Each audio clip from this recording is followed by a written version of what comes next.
बच्चों, स्वागत है आपका संस्कार एकेडमी के इस यूट्यूब चैनल में। आज हम क्लास 12वीं के केमिस्ट्री से एक चैप्टर जिसको हम इलेक्ट्रोकेमिस्ट्री के नाम से जानते हैं, चैप्टर नंबर 3, उसके अगले क्लास को लेकर आपके समक्ष हैं। और आज के क्लास में हम पढ़ने जा रहे हैं नॉट्स इक्वेशन या नेंसर्ट समीकरण को। ठीक है बेटा, तो ये थोड़ा सा आपके लिए बेटा अटपटा हो सकता है, लेकिन घबराने की जरूरत नहीं है। कुछ जो बातें मैं बताऊंगा उसको आप केवल याद कर लीजिएगा, क्योंकि इसमें कुछ टॉपिक 11वीं के ऊष्मागतिकी से ली गई हैं, इसलिए उसको आपको थोड़ा सा ध्यान देना पड़ेगा। जैसे सबसे पहली बात, किसी भी उत्क्रमणीय अभिक्रिया के लिए नियतांक Q का मान निकालना। ठीक है, कोई भी एक उत्क्रमणीय अभिक्रिया है, उसके लिए नियतांक Q का मान कैसे निकाला जाएगा, तो इसके लिए आपको एक सूत्र याद करना पड़ेगा। जैसे मान लीजिए यहाँ पर एक उत्क्रमणीय अभिक्रिया है AA, मानक रूप में मैं लिख रहा हूं BB, इससे बनता है, उत्क्रमणीय बनाना है ना, दोनों तरफ तीर रहेगा, इससे बनता है CC प्लस DD, ये बन रहा है। तो अगर ये उत्क्रमणीय अभिक्रिया इसी तरीके से होगा, जैसे यहां पर मैं एक उदाहरण लेकर समझाऊं, N2 प्लस H2 बनता है क्या, अमोनिया बनता है, आप जानते हो NH3, ऐसे ही होगा। तो यहां पर Q का मान अगर निकालना होगा किसी क्वेश्चन में, तो आप सूत्र लिखिएगा C to the power C, यानी उत्पाद को ऊपर लिखना है, गुणे D to the power D बटे A to the power A गुणे B to the power B, ये लिखेंगे आप नियतांक Q का मान। अब इसको कैसे निकाला जाएगा, यहां पे सीधी बात है, जो ऊपर लिखे हुए हैं पावर के रूप में वो गुणांक है। जैसे मान लीजिए यहाँ पे अब इसको बैलेंस करोगे तो NH3 है ना, यहाँ पे 2 का गुणा करना पड़ेगा, यहाँ पर 2 का गुणा करना पड़ेगा, नहीं 3 का करना पड़ेगा, 3 दूना 6, 3 दूना 6, हाँ सही है। तो अब यहाँ पे देखिए, ये जो 3 है ना, ये जो 2 है, यहाँ पर 1 है, यही इसका पावर है, एक गुणांक है। जो ये छोटा वाला अक्षर है ना, वो गुणांक को प्रदर्शित कर रहा है। और यहाँ पर A B क्या होता है, वो मैं आपको जब न्यूमेरिकल को सॉल्व कराऊंगा तो मैं Q को निकाल कर दिखाऊंगा आपको कि कैसे Q को निकाला जाता है। फिलहाल अभी हम समीकरण को प्राप्त करने जा रहे हैं, तो उसमें अगर इधर चले जाएंगे तो बहुत आगे निकलना पड़ेगा। तो जब मैं न्यूमेरिकल को सॉल्व कराऊंगा तो मैं वहां पर निकाल कर दिखाऊंगा। हालांकि वो चाहे तो आप खुद अपनी बुक से कर सकते हैं, बहुत ही साधारण है। C का वैल्यू रखिए, D का वैल्यू रखिए, गुणांक को ऊपर रखिए, कैलकुलेशन कर दीजिए, उत्तर आ जाएगा। लेकिन मैं खुद निकाल कर दिखाऊंगा। ठीक है बेटा, इसमें घबराइएगा मत, फिलहाल आप ये फार्मूला याद कर लीजिए। अब बढ़ते हैं थोड़ा सा आगे। ऊष्मागतिकी में गिब्स ऊर्जा का सूत्र होता है, ऊष्मागतिकी से ले आना पड़ेगा हमको, ऊष्मागतिकी से गिब्स ऊर्जा का एक सूत्र होता है हमको कि डेल्टा G बराबर delta G0 plus RT ln Q। ये समीकरण आपको याद करना पड़ेगा। ये समीकरण नहीं है, कह सकते सूत्र है, उसको याद करना पड़ेगा। अब इसमें कौन क्या है उसके बारे में जान लेते हैं, और जानना जरूरी भी है। देखिए बेटा, यहां पर जो डेल्टा G है वो गिब्स ऊर्जा है। क्या है? गिब्स ऊर्जा। उसी तरीके से डेल्टा G0 आप समझ सकते हो मानक गिब्स ऊर्जा होगा, जिसमें नाट लगा रहता है वो मानक हो जाता है, तो ये मानक गिब्स ऊर्जा हो जाएगा। अच्छा, अब यहां पर कुछ कंडीशन में बता रहा हूं, गिब्स ऊर्जा को देखकर आप बता सकते हो कि समीकरण की अवस्था क्या है। जैसे अगर डेल्टा G का मान किसी रासायनिक समीकरण में 0 आ रहा है हल करने पर, तो समझ लीजिएगा साम्यावस्था है। और अगर डेल्टा G का मान माइनस में आ रहा है तो समझ लीजिएगा स्वतः प्रक्रम है, स्वतः प्रक्रम। और अगर डेल्टा G का मान प्लस में आ रहा है तो समझ लीजिएगा अस्वतः प्रक्रम है, अस्वतः प्रक्रम। अब इसको समझने का प्रयास करिए। डेल्टा G का मान अगर कैलकुलेशन करते हो और कोई भी हमको एक रासायनिक समीकरण दिया हुआ है, वहां पर उसका मान 0 आ जाता है, तो मतलब साम्य अवस्था है। साम्य अवस्था क्या होती है? जैसे मान लीजिए आप 2 टंकी लिए हो और एक में आपने पूरा पानी भरा हुआ है और एक में बिल्कुल खाली है। अब इसको आप एक पाइप से ऐसे जोड़ दिए, अब ये सारा पानी निकल कर इसमें आएगा, और ये इसमें घटने लगेगा लेवल और ऐसे बराबर हो जाएगा। ठीक है, अब जब बराबर हो जाएगा तो पानी का आदान प्रदान बंद हो जाएगा, उसी अवस्था को हम कहते हैं साम्य अवस्था। ऐसे ही रासायनिक अभिक्रिया में भी होती है, कुछ समय तक अभिक्रिया होती रहती है, उसके बाद एक साम्य अवस्था आता है, दोनों तरफ इक्वल हो जाता है, अभिक्रिया का गति बंद हो जाता है। तो वही बेटा हमारी अवस्था कहलाती है साम्य अवस्था।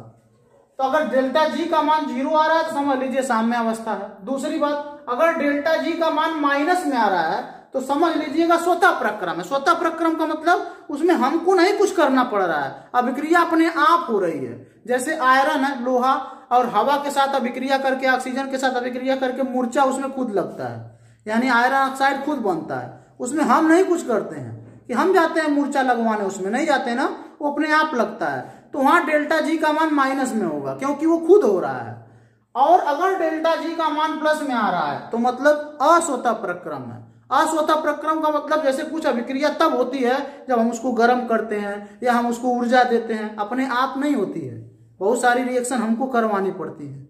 और बहुत सारी अभिक्रिया केवल अपने आप उनको दो पदार्थों को मिला दो खुद होने लगती है, उसमें हमको कुछ नहीं करना है। और बहुत सारी अभिक्रिया ऐसी होती है 600 डिग्री सेल्सियस 700 डिग्री सेल्सियस पे गर्म किया जाता है तब जाके अभिक्रिया होती है। तो वो जो अभिक्रिया जिसको हमको करवाना पड़े, हमको ऊर्जा देकर करवाना पड़े, वो अस्वतः प्रक्रम है। उस कंडीशन में डेल्टा जी का मान प्लस में आता है। इतना समझ लिए। अब आगे बढ़ते हैं। यहाँ पे आर क्या है, तो आर एक नियतांक है, याद रखिएगा इसको। आर एक नियतांक है, इसका मान अभी हम रखेंगे इस सूत्र में। टी क्या है बेटा, टी तापमान है। ठीक, अच्छा एक बात सबसे इंपॉर्टेंट यहां पर मैं बताऊंगा कि एलियन क्या होता है, एलियन क्यू क्या है, इसको आप दिमाग से समझिएगा। जैसे बेटा लाग पढ़े हो ना, लाग अर्थम, लाग को दो रूपों में लिखा जा सकता है, एक आधार ई पर और एक आधार 10 पर। ठीक है, तो लाग को अगर आधार ई के रूप में लिखा जाता है तो उसी को एलियन बोलते हैं। क्या बोलते हैं, एलियन। जैसे यहाँ पे लिखा जाए लाग ई आधार, मतलब बेस ई है, उस पर एक्स लिखा हो तो इसका मतलब होता है एलियन एक्स। यानी एलियन का मतलब होता है लाग आधार ई। ठीक है, और लाग 10 पे अगर एक्स ऐसे लिखा हुआ है तो इसका मतलब हो जाएगा लाग एक्स। इसका तो सीधा सीधा मतलब है। ये वाला आपको लगाने में आसानी भी होगी, लेकिन ये वाला कठिन होगा।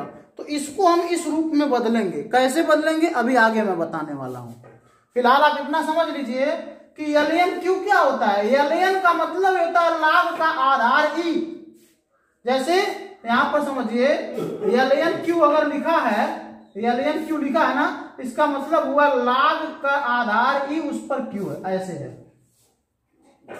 ये है एलियन क्यू का मतलब लाग बेस ई क्यू, यानी कि लाग का बेस ई को ही हम एलियन बोलते हैं। सीधी सी बात है, समझ में आ गया बेटा। तो इसको हम कन्वर्ट कर सकते हैं कैसे, आइए हम बताते हैं। देखिए अगर लाग का बेस ई है और ऐसे लिखा है ना, तो इसको लाग 10 के रूप में कन्वर्ट करने के लिए इसमें हम 2.303 का गुणा करते हैं। याद रखिएगा लाग का बेस ई है और एक्स लिखा हुआ है, इसको लाग 10 के रूप में हम कन्वर्ट करना चाहते हैं तो 2.303 का गुणा कर देंगे। ऐसा करते ही ये क्या हो जाएगा, लाग 10 और इस पर एक्स हो जाएगा, यानी लाग ई हटकर लाग 10 हो जाएगा। यहाँ पर अगर हम 2.303 का गुणा कर देंगे तब, तो ये बात याद रखिएगा। अगर लाग ई को हटा के लाग 10 करना होगा तो 2.303 का गुणा कर देंगे। ऐसा करने से हमारा सवाल आसानी से लगने लगेगा। तो एलियन का भी पूरा मतलब हमने समझा दिया। ठीक है बेटा, अब यहां पर इसको समीकरण नंबर 1 मान लेते हैं, आगे बढ़ते हैं। यहां पर गिब्स ऊर्जा का सूत्र होता है डेल्टा जी बराबर minus NF E cell. E cell तो अभी पढ़कर आ रहे हो, सेल विभव। तो गिब्स ऊर्जा बराबर क्या होता है, माइनस NF ई सेल। ठीक है, अच्छा डेल्टा जी नॉट यानी मानक गिब्स ऊर्जा बराबर क्या होता है, minus NF E nought cell. यानी ये मानक कंडीशन पे हो रहा है। ई नॉट सेल का मतलब आप समझ ही रहे होगे, मानक सेल विभव, और ई सेल का मतलब सेल विभव। ई सेल कैसे निकलता है, E reduction minus E oxidation.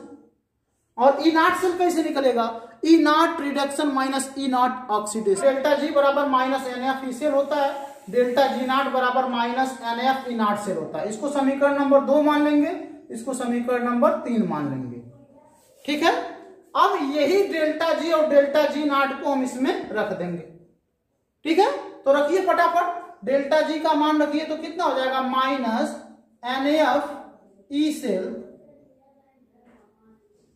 Minus N F E cell बराबर डेल्टा जी नॉट की जगह पे क्या रखोगे, minus N F E nought cell plus R T L N Q, R T L N Q. अब ये रखने के बाद हम माइनस एन एफ से दोनों पक्षों में भाग लगाएंगे, माइनस एन एफ से दोनों पक्षों में भाग देने पर,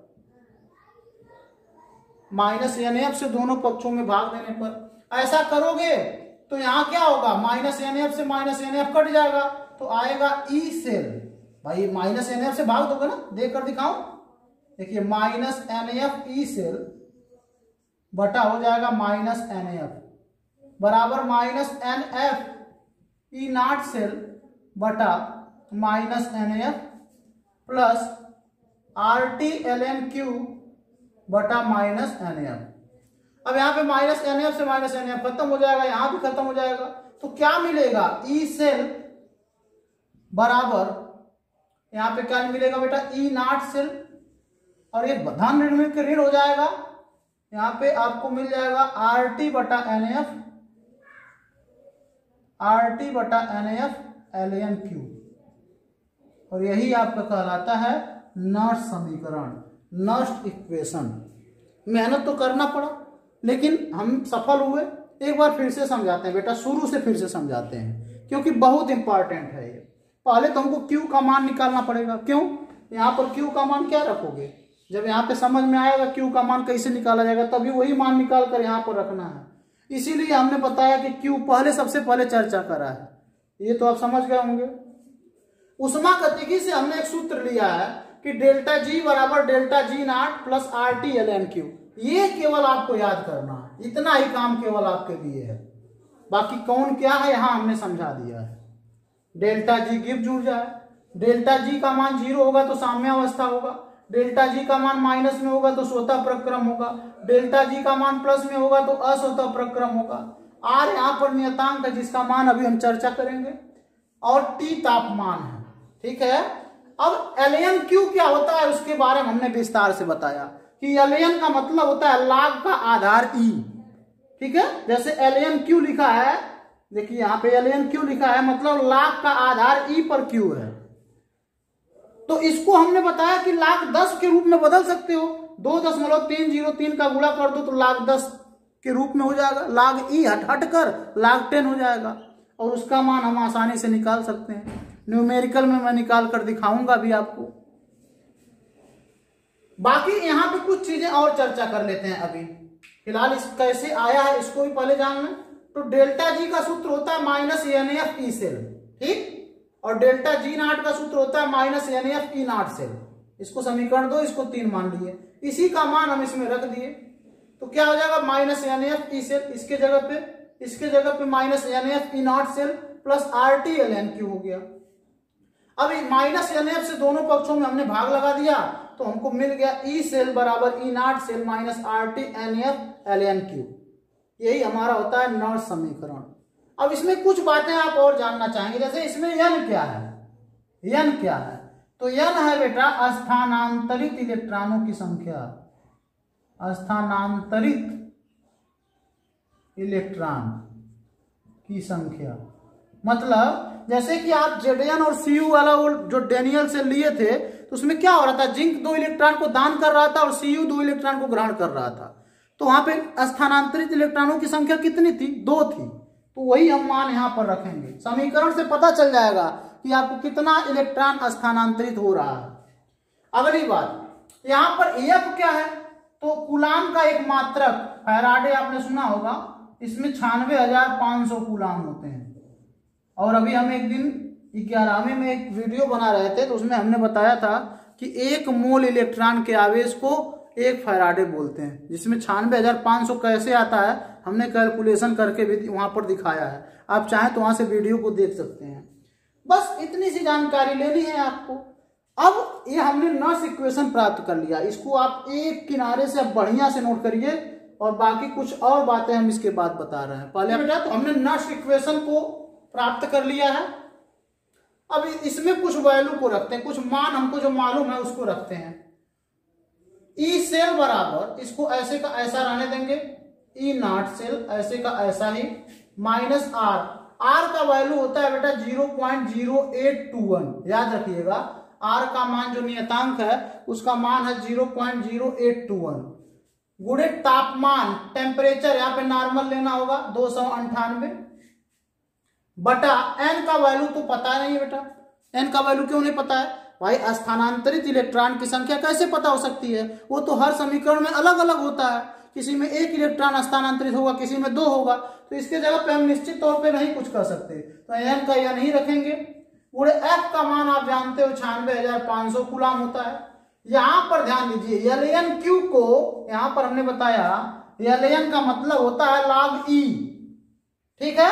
इसको हम log 10 के रूप में लिखने के लिए 2.303 का गुणा कर देते हैं, तो यहां भी वही काम कर दीजिए 2.303। अब आप लिख सकते हो log क्यू। अब एल हट जाएगा, उसकी जगह पे log 10 आ जाएगा, या log लिखिए। तो यहां पर आ गया आपका एक नया समीकरण, ई सेल बराबर ई नॉट सेल माइनस, इतने को अगर हल करोगे ना बेटा, इतने को अगर आप हल करोगे तो एक उत्तर मिलेगा, उसका मान होगा 0.0591। याद रखिएगा, इतने सारे को हल करने पर हमको एक साधारण सा मान मिल गया 0.0591, ठीक है, बटा एन log क्यू। और इस प्रकार हमको एक प्यारा सा नया समीकरण मिल गया, जिसमें हमको बहुत ज्यादा हल करने की आवश्यकता, ये सब मान रखने की बार बार आवश्यकता नहीं होगी, क्योंकि ये सब तो फिक्स ही रहते हैं हमेशा। तो इसको हमने एक ही बार कैलकुलेशन करके लिख लिया, ताकि हर सवाल में हमको अलग अलग मान रखकर गुणा भाग ना करना पड़े।